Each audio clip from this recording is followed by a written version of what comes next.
Growing up, my sister Emily always seemed to be the favorite. I tried not to be bothered by it when we were little kids. I thought maybe Emily simply required more attention, or perhaps I was just more self-sufficient. But as we grew older, it was hard to overlook.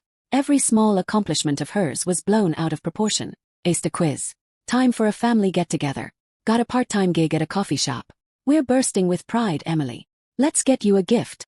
Meanwhile, I felt like I had to put in double the effort for half the acknowledgement. When I earned a full ride to university, their response was, "That's lovely, dear," before they resumed chatting about Emily's weekend adventures. When I secured a position in my chosen career immediately after graduating, silence. Not a single "well done." I held on to the hope that things might improve once we were both adults. Sadly, no. If anything, the situation deteriorated. Which leads me to the events of last weekend. A few days earlier, my parents contacted me unexpectedly. "We're organizing a small family gathering this Saturday," my mom shared. "It would be wonderful if you could join us." Now, that should have been a warning sign. My parents rarely included me in anything unless Emily was somehow involved. Still, I chose to be hopeful. Maybe this was an exception. Maybe, for once, they genuinely desired my presence. So, foolishly, I agreed. Arriving at the eatery, I found it bustling. My parents, aunts, uncles, cousins. Everyone was present, surrounding a large, decorated table. My stomach churned. This wasn't a casual dinner. It was a full-blown celebration. And then I spotted the banner. "Congratulations, Emily." My jaw tightened. Naturally. Of course, this was all about her. Once again. I forced a smile and approached the table, searching for an empty chair. That's when Emily noticed me, a smirk playing on her lips. "Oh," she exclaimed loud enough for everyone to hear. "I wasn't aware you were attending." Mom glanced at me, appearing uneasy. "Well, Emily interrupted her with a chuckle. "I mean, this is a family affair." Then she gestured towards the occupied table, where every seat was taken. It suddenly dawned on me that there was no place for me. I gazed at my mom. "There's no chair for me." Mom fidgeted, avoiding eye contact. My dad, as always, remained silent. "We weren't sure if you'd be available," Mom mumbled. Emily snorted. "Or if you'd even make the effort. You're hardly ever here for family events." Family events. Like all the gatherings they conveniently forgot to invite me to? I exhaled slowly and turned to my dad. "So, what's the grand occasion? What are we toasting to?" Emily grinned. "I received a promotion." Blinked. "Didn't you begin that position just 2 months ago?" "Yes, and now I'm the assistant manager." I almost burst out laughing. I've worked tirelessly to earn my degree, spent years climbing the ladder in my profession, and never received even a simple good job. But Emily gets a step up 2 months into an entry-level role, and suddenly she's a genius. I ought to have been furious. I should have shouted, created a disturbance.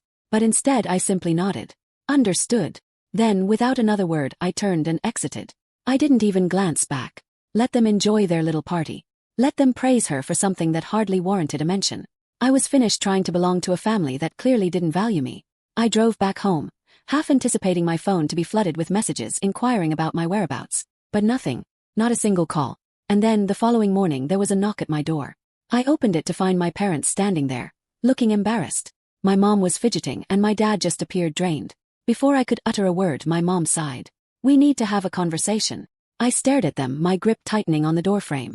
"About what?" My mom sighed dramatically, as if I were the one causing problems. "May we come inside?" I folded my arms. "That depends. What do you want to discuss?" My dad finally spoke, rubbing his forehead. "Look, we require a favor." Favor. Now they needed me. I should have slammed the door shut right then. But curiosity prevailed. I stepped aside, allowing them entry.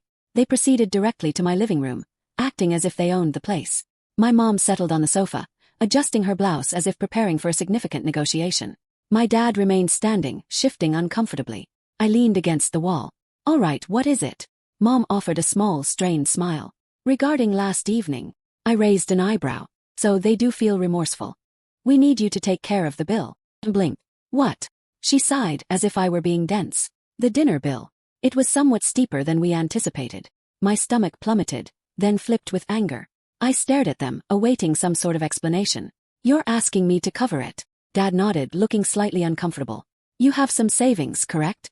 I mean, you're doing quite well." I laughed, a short, sharp sound. "You've got to be joking." Mom shook her head, completely serious. Emily's advancement was significant. We wanted to celebrate appropriately, but the bill exceeded our expectations. "Since you," she gave me a pointed look, "didn't offer anything else, we thought you could at least assist financially." I felt lightheaded. "You didn't even reserve a place for me, and now you expect me to pay?" Mom rolled her eyes. "Don't be so theatrical." "Oh, I apologize." Is this overly dramatic? I gestured wildly at them. Because I'm fairly certain you just appeared at my doorstep to demand money after acting like I don't exist. Dad cleared his throat. Look, we're not requesting the entire amount. Just a few hundred. It's really not a significant sum for you. Clenched my jaw. How much was the total? Mom hesitated. $1,200. I nearly choked. $1,200. She had the audacity to appear embarrassed. Well, we ordered some pricey beverages, and your uncle added a few extra dishes, and I interrupted her. And why is this my responsibility? Mom sighed, behaving as if I were the unreasonable one. Emily doesn't earn as much as you, and we covered the majority of her college expenses. We believed it was only equitable if you contributed. Just this once. Something inside me snapped. Oh, I understand. You financed her education but not mine. And now, because I've worked diligently to establish a comfortable life, you expect me to bail you out? After treating me like an afterthought for years. Mom's lips pressed together. We're family. I laughed again, but this time there was no amusement in it. No, we're not. Family doesn't behave the way you did last night. Dad sighed. Just be sensible. We know you have funds put away. I tilted my head. And how precisely do you know that? Neither of them responded. Oh, I exhaled slowly. Did you two pry into my finances? Mom quickly shook her head. Absolutely not. Well, your aunt mentioned you received a bonus recently, and we assumed. I held up a hand. Just stop. They actually had the gall to appear offended. Mom sighed again, changing her approach. Look, sweetheart, we cherish you, but you need to release these grudges. It was a misunderstanding yesterday evening. I leveled her with a stare. A misunderstanding. You intentionally didn't reserve a seat for me. Emily essentially flaunted it, and none of you even bothered to contact me when I departed. But now that you require money, suddenly I'm unreasonable. Silence. I shook my head. You know what? Well, I'm not contributing a single penny. Mom's face hardened. Don't be so stingy. Scoff. Oh, you want to discuss stinginess? Let's delve into that. I crossed my arms, my voice icy. Stingy is organizing an extravagant dinner for Emily's promotion while never recognizing any of my accomplishments. Stingy is anticipating me to cover the expenses for a celebration I wasn't even welcome at. Stingy is only appearing at my door when you need financial assistance. Mom's jaw tightened. We have recognized your achievements. I let out a sharp laugh. Oh, really? Name one instance. She opened her mouth, then closed it. A flicker of frustration crossed her face. That's what I thought, I said, shaking my head. You've never once celebrated me. Not when I was accepted into college without your assistance, by the way. Not when I graduated. Not when I secured my first significant position. But the instant Emily accomplishes anything, she receives an entire celebration. Dad sighed, rubbing his forehead as if I were the one being tiresome. Emily's circumstances are unique. She required additional backing. Why? Because she's your preferred child. Gasp. That's untrue. Really? I raised an eyebrow. Then why did you fund her college education but instruct me to manage on my own? Mom hesitated, her lips forming a thin line. You were always more self-reliant. Scoff. That's not a justification. You made me independent because you didn't offer me a choice. Meanwhile, Emily has everything presented to her, and I'm expected to be content with that. Dad interjected, his voice more resolute. This isn't about. Presently, we need assistance covering the bill, and you can afford it. I took a slow breath, my anger simmering just below the surface. Let me clarify. You didn't extend a proper invitation, didn't reserve a seat for me, didn't contact me when I left, and now you're here requesting money as if nothing occurred. Mom crossed her arms. We didn't anticipate the bill to be this substantial. I rolled my eyes. Then perhaps you should have ordered less. Huff. Stop being so trivial. You know we'd do the same for you. I barked out a laugh. That's amusing because you haven't. Not once. When I was struggling during college, did you volunteer to cover my rent? Well. When I was consuming instant noodles for weeks, did you offer to assist? Well. But the moment Emily desires to celebrate, suddenly the budget is irrelevant. Dad's face darkened. We are your parents. You owe us a degree of respect. That word. Oh, it infuriated me. I straightened, my voice steady. No, I don't owe you anything. Respect is earned. And after last night, you've forfeited whatever little I had remaining for you. Mom appeared genuinely shocked, as if it had never crossed her mind that I might decline. Dad let out a frustrated sigh. Fine. If you won't help, we'll have to manage it ourselves. Yes, I said coolly. You will. Mom gave me a sharp look. Don't expect us to be present when you need something. I let out a bitter chuckle. You never were anyway. She flinched. I walked to the door and held it open. You can see yourselves out. They hesitated, as if they wished to say something further, but I simply stood there waiting. Finally, Mom huffed and stormed out, Dad trailing behind her. I shut the door, locking it behind them. Then I exhaled slowly, the anger still buzzing beneath my skin. Something informed me this wasn't over. The subsequent morning, I awoke to a deluge of texts. My phone buzzed incessantly, the notifications accumulating like a digital onslaught. Mom texted, "You humiliated us. Do you even care about family?" Dad texted, "This isn't how you treat the individuals who nurtured you." Emily texted, "Wow, you really couldn't even spare a few hundred. Pitiful." Mom texted again, "Your aunt and uncle were appalled by your conduct. So were we." I stared at my screen, barely able to comprehend the sheer audacity. They weren't angry at themselves for their actions. They weren't apologizing. No, they were furious at me for refusing to be their personal bank. I wasn't in the mood for this. I placed my phone on silent, arose, and prepared coffee. The warmth of the mug helped ground me, but the anger remained, simmering just below the surface. They had never supported me, never celebrated me, never cared when I was struggling. But now that they needed money, suddenly I was selfish for not providing it. I should have anticipated it. This wasn't the first instance they had pulled something like this, though this was undoubtedly the most egregious. Growing up, it had always centered around Emily. When she received an A on an exam, it was a momentous occasion. When I earned straight A's, barely a nod. When she made the soccer team, she received new equipment and a lavish family dinner. When I was accepted into a competitive program, a quick, "That's nice," before moving on. In college, that was the true insult. They had pledged to assist with tuition when I was younger, but when the time arrived, suddenly there were financial difficulties. I had to secure loans, work multiple jobs, and scrape by while Emily breezed through with everything covered. "She needs more assistance," they had stated. "You'll figure it out." Well, I did figure it out. I worked my way up, established a respectable career for myself, and now that I had some savings, they perceived me as an easy target. I was halfway through my coffee when my phone began buzzing again, this time a call. I debated ignoring it, but a part of me desired to hear what absurdity she had to offer now. I sighed and answered. "What?" She didn't even acknowledge my tone. "You need to rectify this." I let out a sharp laugh. "Rectify what precisely?" "You've upset the entire family. We had to cover the bill ourselves, and it wasn't effortless." I leaned against the counter. "Sounds like a you problem." She scoffed. "We were relying on you. You have ample funds, and you let us struggle instead." "Oh no," I said flatly.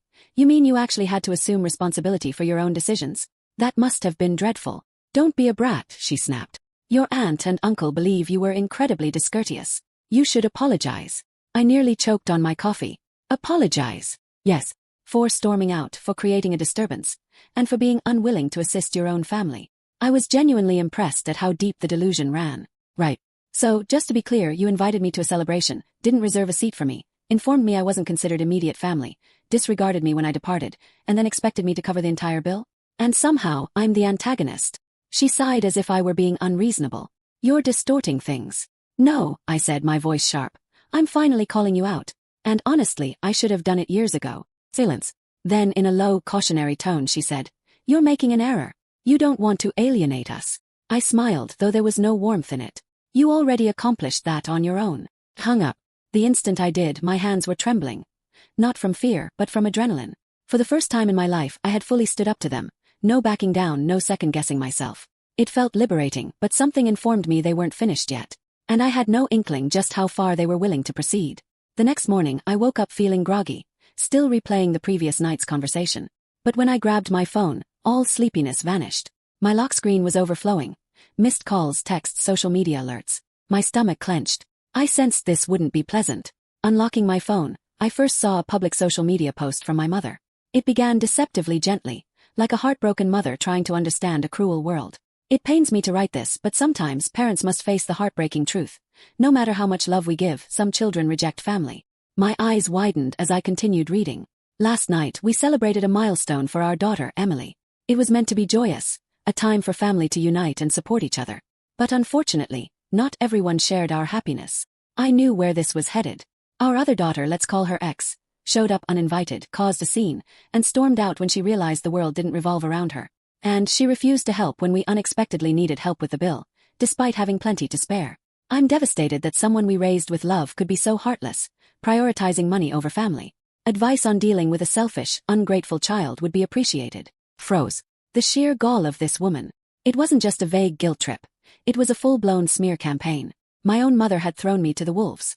My pulse pounded as I scrolled to the comments, already knowing what I'd find.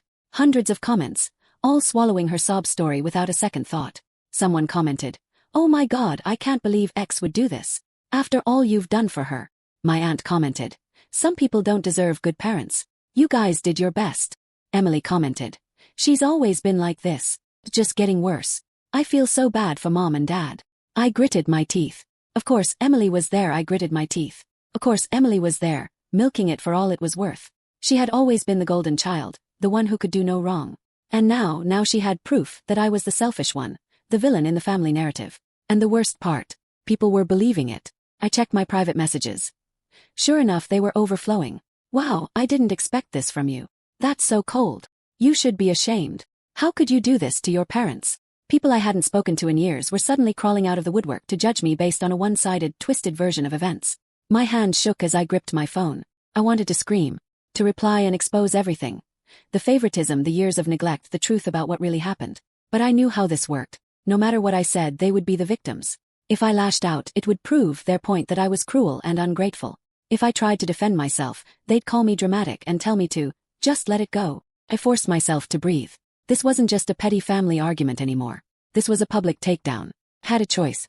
I could either sit here, let them destroy my reputation, let them paint me as some heartless, selfish monster, or I could fight back. But I wouldn't fight the way they wanted me to. I wouldn't get into a screaming match in the comments. I wouldn't beg for people to see my side. Well, I would make them wish they had never pulled this stunt. I put my phone down, my mind already working through my next move. They wanted to play dirty. They had no idea what I was capable of. I composed my own social media post, carefully choosing my words. "Since my family has decided to publicly lie about me, I believe it's only fair that I set the record straight." I wasn't going to say anything, but after waking up to dozens of messages from people calling me selfish, I realized something. I'm done protecting people who would rather throw me under the bus than take accountability for their own actions. Let's talk about what really happened. I was invited to my sister's celebration under the assumption that I was actually welcome. When I arrived, I was informed there wasn't a seat for me. My sister, who, by the way, has always been treated like royalty while my accomplishments were ignored, made it clear that I wasn't considered immediate family. So I left. No yelling. No scene. I just walked out. Then, hours later, my parents showed up at my door. Not to apologize, not to explain, but to ask me to pay for their bill. That's right. The same people who didn't think I was worthy of a seat at the table thought I should pick up the check. And when I refused, suddenly, I'm the villain. Suddenly, I'm this selfish, heartless person. I wasn't the one who created a huge scene. That was them. I wasn't the one who decided to prioritize money over family. They were, when they tried to use me as their personal ATM. And now, instead of dealing with the truth, they've resorted to publicly smearing my name because they know they're in the wrong. But here's the thing, I don't care anymore. I've spent years hoping for their approval, years working hard, achieving things that they barely acknowledged, while my sister was celebrated for the bare minimum. I've let it slide when they made me feel like an outsider in my own family, when they dismissed my feelings, when they prioritized my sister time and time again. But this was the final straw. So let me be absolutely clear, I am done. I don't want an apology. I don't want to talk it out. I don't want anything to do with people who only see me as a financial safety net and an emotional punching bag. From this moment forward, they are no longer my problem. And before anyone says, "But they're your family." No, family doesn't treat you like this. I read over it one last time, making sure there were no unnecessary emotions clouding my words. It was firm. It was factual. And most importantly, it was final. I hit post. After I posted my response, things exploded. People who had known my family for years started reaching out, saying they weren't surprised. Some even shared their own stories about my parents' favoritism and entitlement. My sister tried to double down, calling me dramatic, but it was too late. The truth was out. My parents, they went silent. No apology. No response. And honestly, I don't care. Cutting them off was the best decision I've ever made. For the first time in my life, I'm not walking on eggshells, not bending over backward for people who never appreciated me. So what do you guys think? Was I too harsh? Or was this long overdue? Let me know.